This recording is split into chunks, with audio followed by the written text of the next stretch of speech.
All right. So as we mentioned at the top of the show, we do have some state games this week on the TAPS level, specifically TAPS six-man state games, and that would be Vanguard playing Pasadena First Baptist in the TAPS six-man Division One state championship game.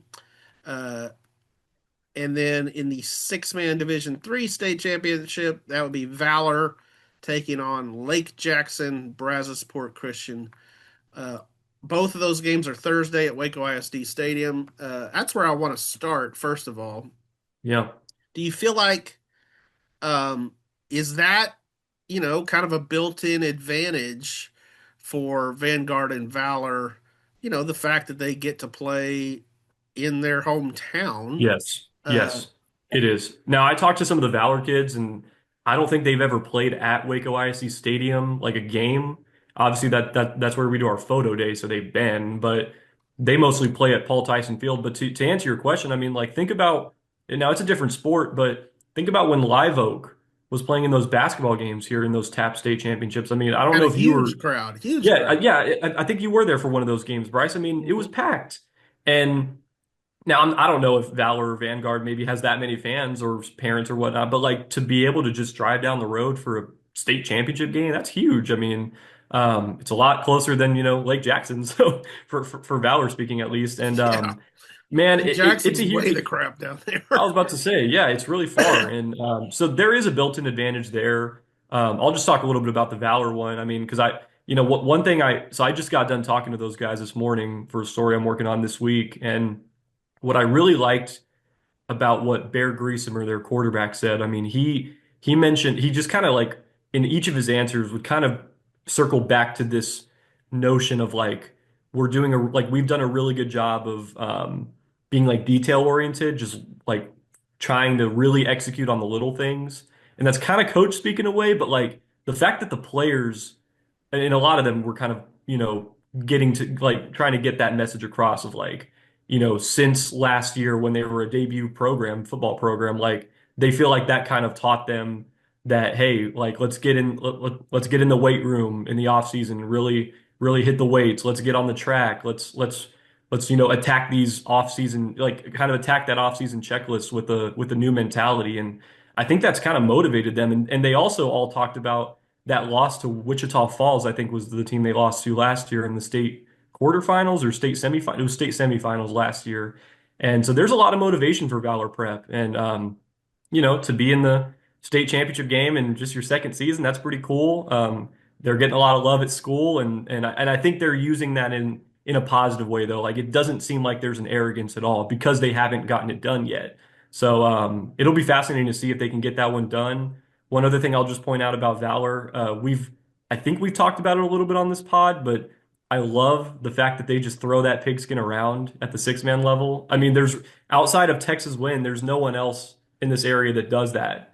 I mean, Bear Griesemer threw for almost 500 yards last week, and he had nine passing touchdowns. Like Every that's just week it's crazy. like eight touchdown passes, Yep, nine touchdown passes, yep. eight touchdown. Like every week it's that way. It's the coolest thing. It is the coolest thing. Yeah. So, He's got what, 75, something like that? oh, I've lost count. It's something ridiculous. I I had mean, it he's in thrown. the preview for him last week. So, Okay, I'll look. Chad, I mean, do you think the fact that they're playing in Waco, I mean, is that a big deal? I think I think it can be. I think it's got to be in the back of their head. Something in their corner. I think it's so funny when you get to this time of year and you're playing in really big games. And I guess for Vanguard and Valor, they're a little bit like my Texas Tech Red Raiders. They're in a championship game for the first time, Hmm. and when you're in that position, you think about it all the time. You think, is this to my advantage? Is that to my advantage? That's where the superstitions creep in, and it's all this trying to play the game in your head, right?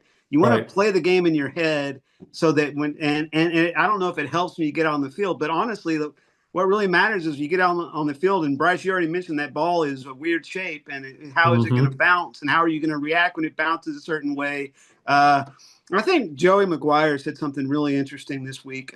He was talking about a rematch uh, with the team, which obviously Texas Tech and BYU is a rematch. I don't know if any of the others are rematches.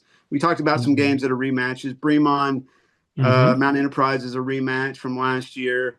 Yep. Axel Hamilton is a rematch from last year. And But anyway, he Levig and said West Orange Stark too. Yeah. mhm, Yeah. that's a rematch for this Yep. year, right? Yeah, exactly. He And said last year. when you win that first game, when you come into the second one, it's like, what is your why? You know, how big is your why? Because you know what the team that lost, you know what their why is going to be, right? Mm-hmm. They're going to want to get back, and what is your why, right? And I don't think that only applies to rematches because I mean, you know, Vanguard and Valor, what is their why this week? You know, are they happy to be there, or are they wanting to go win a championship? Nice. Yeah, I absolutely. I like mean, I that. think you get to this game, it's like, man, let's win it. Let's, Mm-hmm. let's grab that trophy. Uh, I'll mention a little bit about Vanguard since I'm doing a story on them this week. Um, Going out to see them later today, so I mean, I don't have maybe quite the wealth of information that Michael has right now, but here's what I will say. 2022, when these seniors would have been freshmen, Vanguard was 0 and 10. Um, and then the next year they were like 6 and 2 or something, but I want to say that year they had to cancel for Mm-hmm. lack of players.